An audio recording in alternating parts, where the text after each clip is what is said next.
맨 밑에는 예루살렘이라 생각하시면 됩니다. 가운데 원 블랙홀 같은 곳이 하나 있는 그 사마리아예요. 그럼 유대인들은 어떤 생각이 있었냐? 이 사마리아 가운데 껴있는 지역은 밟으면 거기 완전 더러운 땅이야. 거기 가면 완전 부정해져. 거기는 똥통과 같아요. 절대 안 가. 이런 생각이 있었어요. 그러니까 예루살렘이랑 갈릴리를 왔다 갔다 예수님이 하실 때 다른 유대인들은 어떻게 갔냐면 사마리아를 안 갔어요. 안 갔어. 그러니까 서울에서 어디를 가야 돼? 뭐 서울에서 부산을 간다 칩시다. 지금이야 여러 고속도로가 통해 있지만 예전에는 경부고속도로 딱 하나 있을 때 대전을 통해야만 부산을 갈 수 있거든요. 근데 대전 전에 IC에서 빠져나오는 거예요. 왜냐하면 대전은 혹시 대전 시민 계시면 죄송합니다. 대전은 예를 든 거예요. 대전은 더러운 땅이기 때문에 대전을 밟으면 안 돼. 그러니까 대전 전에 IC에서 빠져나와. 그래서 국도로 쭉 다시 가다가 대전을 지나고 나서 IC 들어가. 자, 이러면 시간이 많이 걸릴까요? 단축될까요? 엄청 많이 걸리겠죠. 그런데 그렇게 했다고요. 왜냐? 부정해지기 싫으니까. 그게 일반적인 유대인들의 사고였습니다. 근데 오늘 성경 기자는 뭐라고 얘기하죠? 예수께서 예루살렘으로 가실 때 예수님이 원래 계셨던 곳은 갈릴리예요. 갈릴리, 저 북쪽. 근데 예루살렘 가실 일이 있는데 사마리아와 갈릴리 사이로 지나가신대요. 그러니까 이게 예수님과 유대인들의 차이점이에요. 왜냐? 예수님 입장에서는 사마리아 더러워, 야 예루살렘도 더러워 이런 거거든요. 예수님 입장에서 다 똑같은 겁니다. 오늘 우리가 함께 교회 나왔잖아요. 여기 앉아 계신 분들 중에 교회 일을 열심히 하는 분도 계시고 안 하는 분도 계실 수 있고 교회를 매주 나오는 분도 계실 수 있고 잘 안 나오는 분도 있을 수 있어요. 근데 우리 입장에서는 내가 쟤보다 조금 나아, 뭐 혹은 내가 쟤보다 좀 열심히 해, 혹은 쟤는 나보다 진짜 열심히 해 이렇게 생각할 수 있겠지만 사실은 하나님 입장에선 뭐 롯데타워 맨 꼭대기에서 밑에 보는 거랑 비슷한 겁니다. 우리 2m 키 크신 분이랑 150, 160 되시는 똑같은 거예요. 우리 입장에서 와, 쟤 엄청 크다 이게 신앙이 비교가 되지 사실 하나님 입장에서는 우리가 오늘 예루살렘과 사마리아 갈릴리의 비교점을 크게 찾아볼 수 없다는 거죠. 사마리아 지저분한 곳이면 예루살렘 더 지저분한 곳이에요. 왜냐? 예수님 예루살렘에서 뭐 하셨습니까? 성전 청소하셨어요. 다 나가! 내 아버지 집 더럽히는 애 다 나가! 이게 예수님의 마음이었어요. 바라옵기는 이곳에 나온 모든 청년들의 마음 가운데 그동안 내가 했던 그 짓거리들 때문에 하나님 앞에 오늘 나아갈 때 부끄러워하지 않으셨으면 좋겠습니다. 하나님은 우리를 너무 사랑하시고 아들까지 죽이신 그 본심을 갖고 야 한번 해보자 하고 예배를 부르신 거예요. 그렇다면 오늘 예수님께서 지나가시는데 한 마을에 들어가신대요. 근데 여기에 나병 환자 10명이 딱 나왔어요. 나병 환자 10명. 나병이라는 게 뭐냐면 이게 손이나 이런 게 피부가 썩어 문드러지는 거거든요. 뭐 문둥병이라고도 하죠. 그러니까 이 나병, 문둥병은 구약 때부터 어땠냐면은 야 그 병은 저주받은 병이야. 그 병은 하나님의 질병과도 같아. 그래서 그 병에 걸리면 제일 무서운 게 뭐냐면 사회 공동체에서 격리가 됐어야 돼요. 이게 하나님의 그리고 그 당시 구약에 있었던 여러 지도자들의 격리법이었어요. 그러니까 격리가 돼야 되는 거예요. 그러니까 10명이 따로 격리가 된 채 있었던 거죠. 그 10명이. 근데 그 10명이 어떻게 있었냐면 예수님 지나가시니까 예수님 우리를 불쌍히 여겨주세요 이렇게 얘기를 했어요. 예수님 불쌍히 여겨주세요 했는데 예수님 불쌍히 여겨주세요 하는 걸 듣고 예수님이 뭐라고 하셨냐? 14절 가보세요. 보시고 이르시되 가서 제사장들에게 너희 몸을 보이라 하셨더니 이렇게 얘기 나오거든요. 그러니까 불쌍히 여겨주세요 그 얘기를 했어요. 고쳐주세요 이것도 아니야. 불쌍히 여겨주세요 그랬어. 불쌍히 여겨주세요 했는데 예수님이 너희 고쳤다 이 얘기도 아니야. 제사장에게 가서 보이라고 하거든요. 왜 보이냐? 구약에서는 어떤 일이 있었냐면 문둥병이 걸렸잖아요. 그럼 문둥병에 걸렸어. 너 문둥병이구나. 너 나병이구나. 너는 격리돼야 돼. 이렇게 진단을 누가 할 수 있냐면 제사장밖에 못했어요. 그러니까 제사장이 보고 너는 나병에 걸렸어. 문둥병에 걸렸어. 그러니까 너 나가 있어. 이게 제사장이 했으니까 나온 거거든요. 근데 다시 얘가 문둥병이 낫다 칩시다. 그럼 나은 걸 누가 확인을 해줘야만 다시 사회 공동체로 들어올 수 있냐면 제사장이 확인을 해줘야 돼요. 그러니까 제사장이 너 낫구나. 너 다시 들어와라. 그러니까 제사장에게 가서 보이란 얘기는 이 문둥병이 나아야지만 될 수 있는 프로세스였거든요. 그러니까 이 예수님께서는 오늘 제사장에 가서 보이라 했는데 얘네가 아직 안 났는데 가면 뭐하지? 또 혼나는 거 아니야? 라는 생각으로 안 갔다면 어쩌면 그 뒤는 없어. 근데 예수님께서 가서 보이라고 했죠. 그럼 제사장에 가는 겁니다. 그러니까 우리 입장에서 가면 되지 않은데 이 당시 문둥병들은 어떻게 해야 되냐면 이슬을 가리고 부정하다 이걸 하고 다녀야 되거든요. 왜냐? 옮으면 안 되고 그리고 옆에 사람들이 자기한테 그 당시에는 의학 지식이 지금처럼 크지 않았기 때문에 옮아 그거 조심해야 돼 막 이런 생각이 많았거든요. 그러니까 옮으면 안 돼. 자기들은 병균과도 같아. 그러니까 격리가 됐잖아요. 그럼 제사장에 가서 보일 때 어쨌든 일반인들과 계속 접촉할 수 있잖아요. 그러니까 저희를 조심하세요. 부정하다, 부정하다, 부정하다 이런 걸 하고 가야 되는 거예요. 그러니까 자기들끼리 모여 있을 땐 괜찮은데 이들이 그 거룩한 땅에 사는 제사장에게 가는 그 발걸음은 쉽진 않았을 거라는 거죠. 완벽하게 낫지 않는 이상. 근데 오늘 이들은 그 걸음을 갑니다. 그러니까 이 10명의 나병 환자의 믿음 또한 사실 작다 할 수 없어요. 굉장히 도전적이었고 순종했던 결과입니다. 귀한 거죠. 그런데 그들이 가다가 깨끗함을 받았대요. 할렐루야죠. 그러니까 이게 중요합니다, 여러분. 이게 믿음이에요, 사실. 내가 다 나은 것을 보고 간 게 아니에요, 지금. 내가 다 안 났는데 갔어. 가고 있는데 낫네 이겁니다. 사실 이게 저와 여러분의 신앙생활이에요. 믿음이란 내가 눈으로 완벽하게 확인한 뒤에 가는 건 믿음이 아니죠. 자, 이거는 사실 우리 기독교인들은 너무 믿음이란 말에 뭐라 그러지? 너무 익숙해져 있어. 그러니까 이 믿음을 제일 정확하게 이해하시는 분들 불신자들이세요.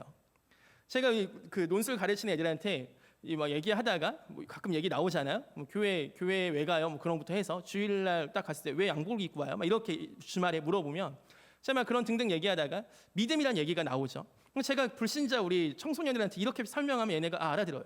야, 있잖아. 니네 아빠가 니네한테 전화했어. 야, 오늘 내가 치킨 사갔다. 전화했어. 자, 그리고 나서 근데 니네 아빠가 니네한테 워낙 뻥을 많이 치신 거야 그동안.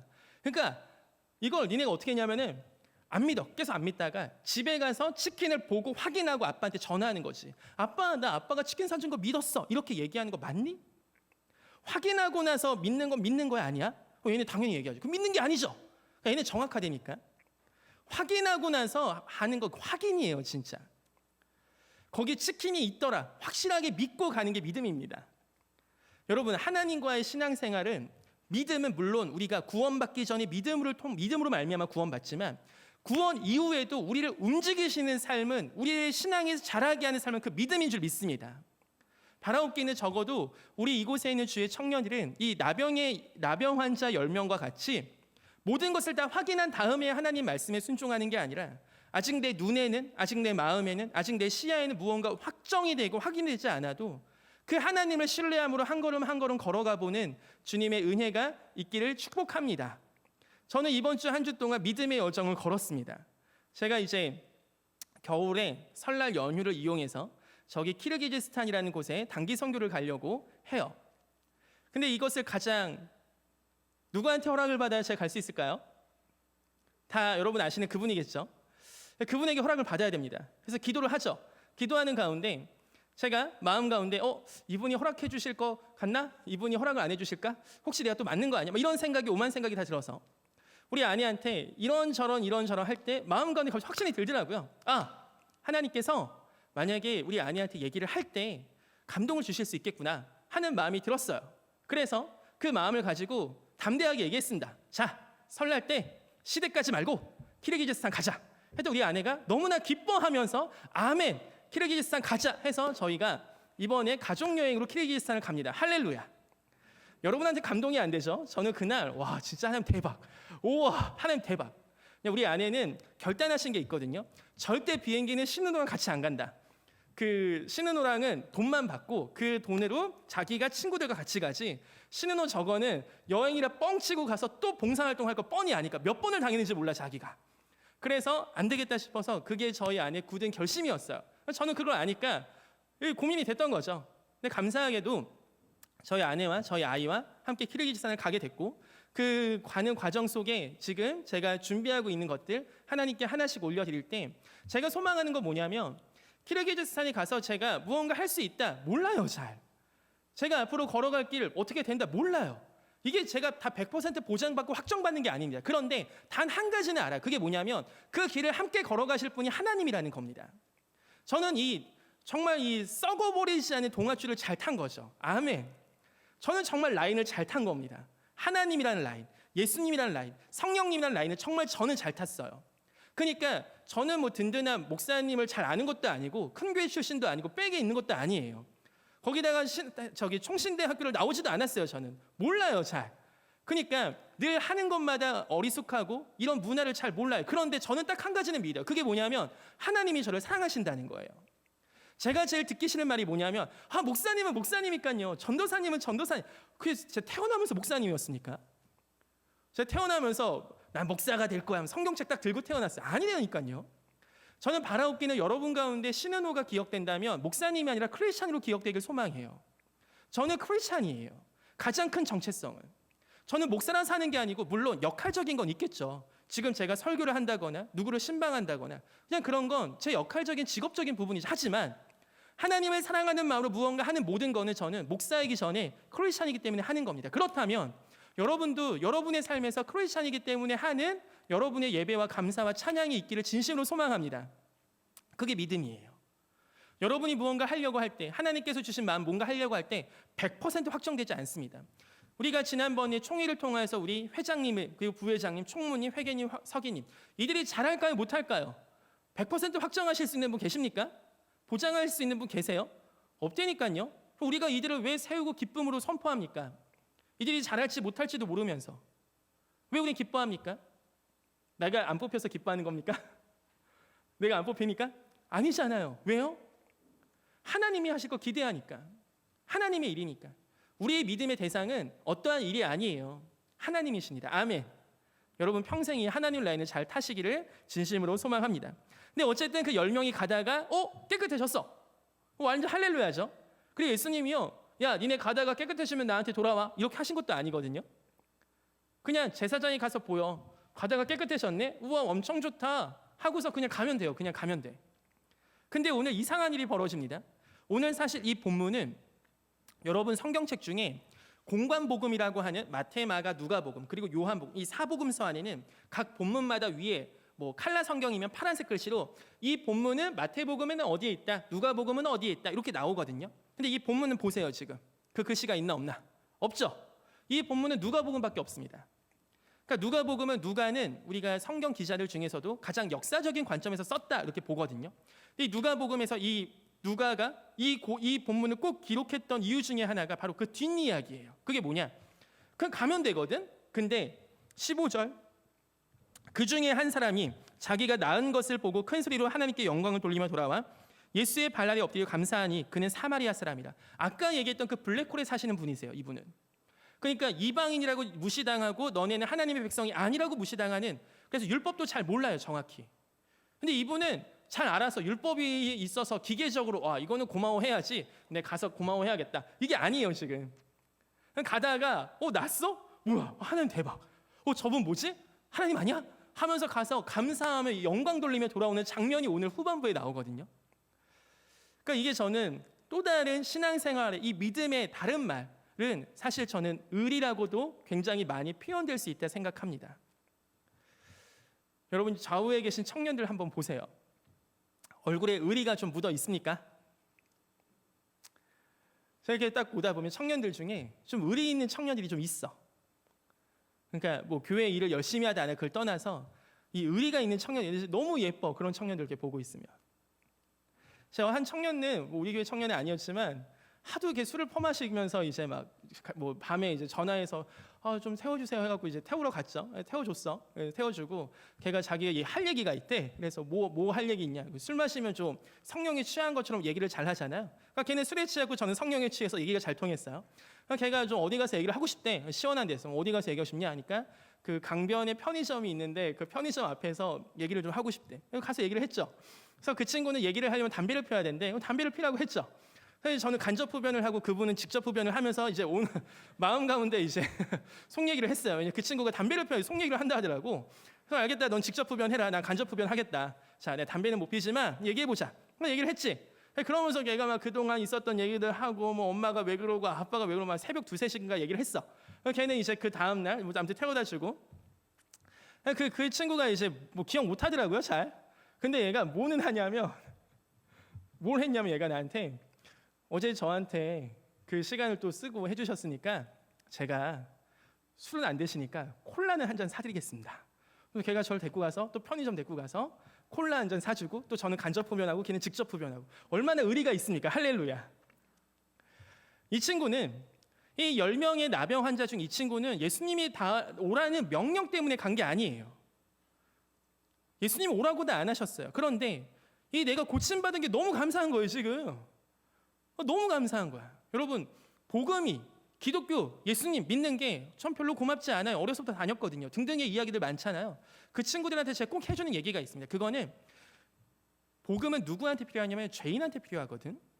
그러니까 아직은 그러니까 이게 뭐라고 하는 게 아니라 아직 내가 죄인이라는 걸 잘 모르는 거야. 그냥 그런 거.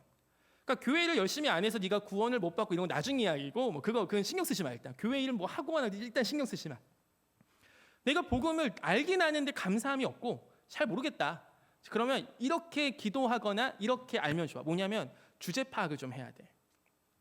내가 죄인인가? 이 질문이 네가 10년, 20년, 30년 끝까지 그거 열심히 고민해봐. 물론 교회 일이야. 나중에 뭐 누가 막 계속 뭐 하자 하고 하면 뭐 그냥 하는 거 알아서 하고. 네가 진짜 고민해야 될 거 그거야. 복음이 진짜 고마우려면 복음의 전제 조건은 우리가 죄인인 거거든. 복음의 전제 조건은 내가 죽을 사람인 거야.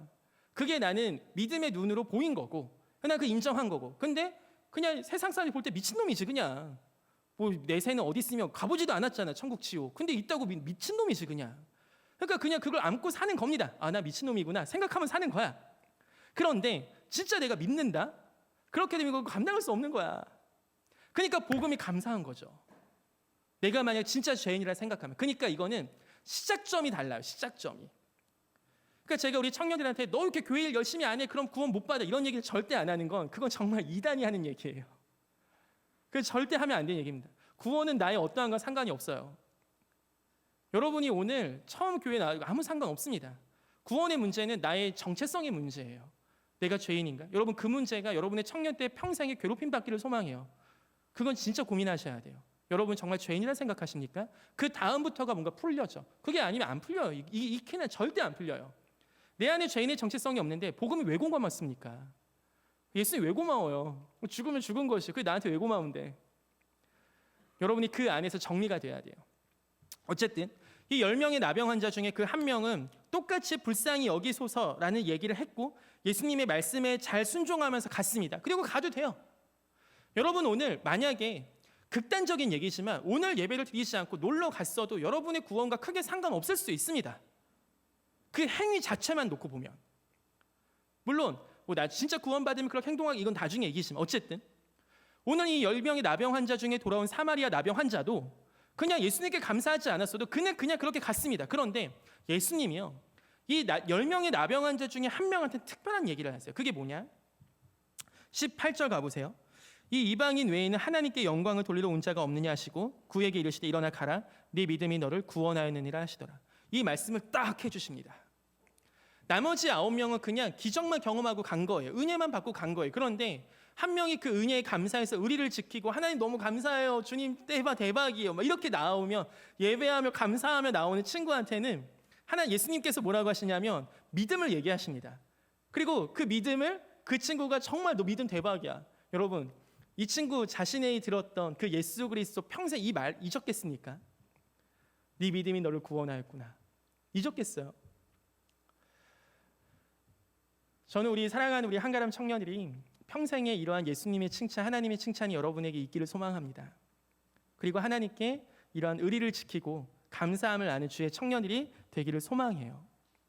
그래서 한 주간 저도 감사하는 내용, 내가 1년 동안 감사할 게 뭐가 있을까 했을 때 우리가 한번 생각해 보면요. 기도 제목은 되게 많거든요. 우리의 삶에. 근데 한번 제가 질문해 볼게요. 바로 대답하실 수 있는 분 누구 있나 볼게요. 있으시면 손 들어 보세요. 여러분 감사 제목 얘기할 수 있습니까 지금? 1, 2, 3. 평소에 우리가 생각을 잘 안 하더라고요. 저도 마찬가지예요. 여러분 감사 제목이 여러분의 삶에 있으세요? 기도 제목은 많은데 우리가 감사할 거 뭐가 있을까요? 그래서 제가 한 주간 그냥 한번 써봤어요. 뭘 써봤냐면 감사 편지를 써봤습니다. 이거는 제가 어떻게 외울 수가 없어서 읽을게요. 감사 편지. 이렇게 매주 설교할 수 있는 시간과 부족한 자가 자격 없음에도 예배를 드릴 수 있고 설교단에 설 수 있도록 허락해 주셔서 감사합니다. 저를 나무라던 아파트 청소 여사님이 이제는 저를 보면 먼저 아는 체 해주시고 반갑게 인사해 주시고 엘리베이터 문도 잡아주시니 감사합니다. 소혜가 비록 밤늦게까지 안 자지만 그 덕분에 제가 늦게 들어와도 소혜와 같이 시간을 보내서 자녀와의 관계에 큰 어려움이 없어서 감사합니다. 올해는 제가 뺨을 한 대도 안 맞게 해주셔서 감사합니다. 한가람교회에 와서 참 좋은 청년들을 만나게 해주시고 청년들을 볼 때 저의 마음에 부정적인 감정들보다는 참 예뻐 보이게 해주시니 감사하며 이들과 신앙생활을 함께하며 저에게도 성장과 성숙의 시간으로 올 한 해를 보내게 해주셔서 감사합니다. 저희 어머니께서 항암 치료를 받으시고 나서 아직까지 암세포 없이 건강하게 생활하게 해주셔서 감사합니다. 저희 아버지께서 적지 않은 연세에도 아직까지 일할 수 있는 힘과 의지를 주셔서 감사합니다. 이번 설 연휴 때 단기 선교 가자는 말에 아내와 딸이 흔쾌히 같이 동의해 주셔서 적지 않은 재정과 노력을 함께 드림에도 기쁨으로 감당할 수 있게 해주셔서 감사합니다.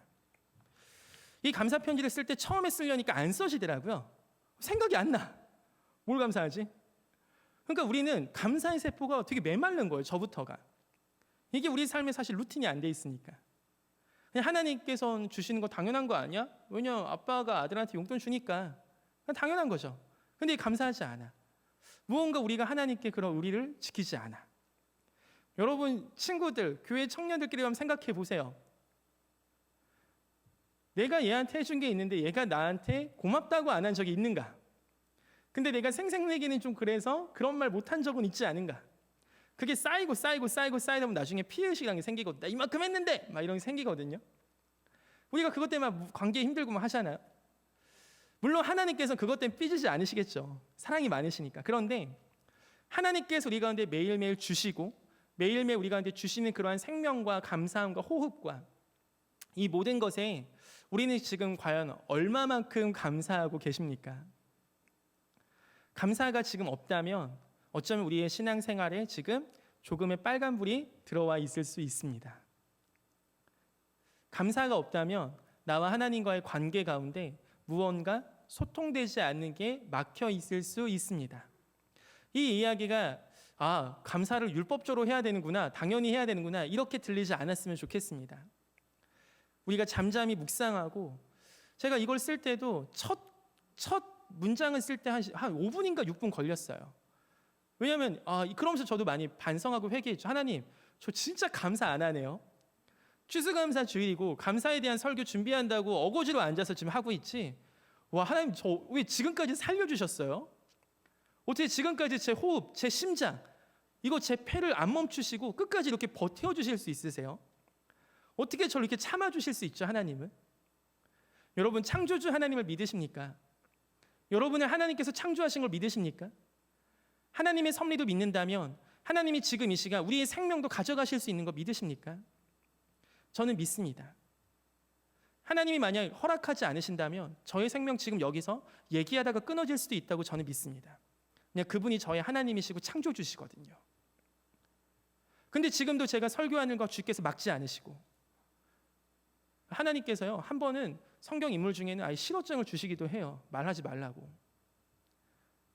제가 부정하고 제가 나병 환자 같고 제가 더러움에도 불구하고 하나님께서 지금 설교하는 제 입술을 막지 않으시고 제 호흡을 끊지 않으시고 제 심장을 잡지 않으시는 그 하나님이 너무 감사하더라고요.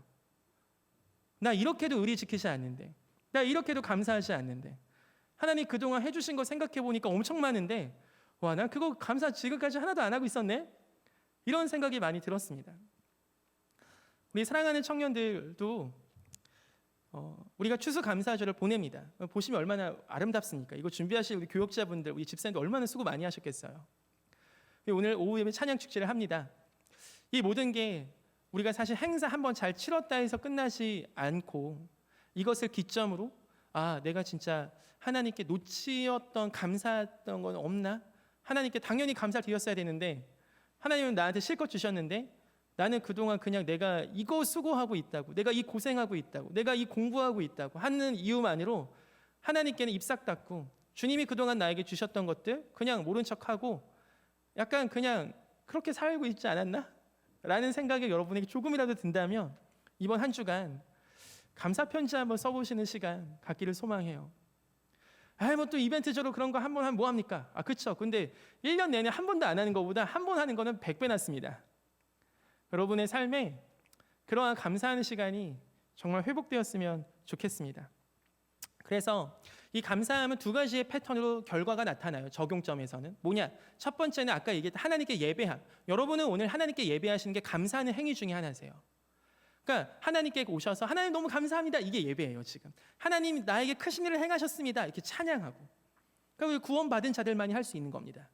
두 번째, 하나님께 감사하면 하나님께 사랑하는 표현이 되고, 또 두 번째는 예수님께서 그렇게 얘기하셨죠. 내가 너희를 사랑한 것 같이 이웃을 사랑하라고.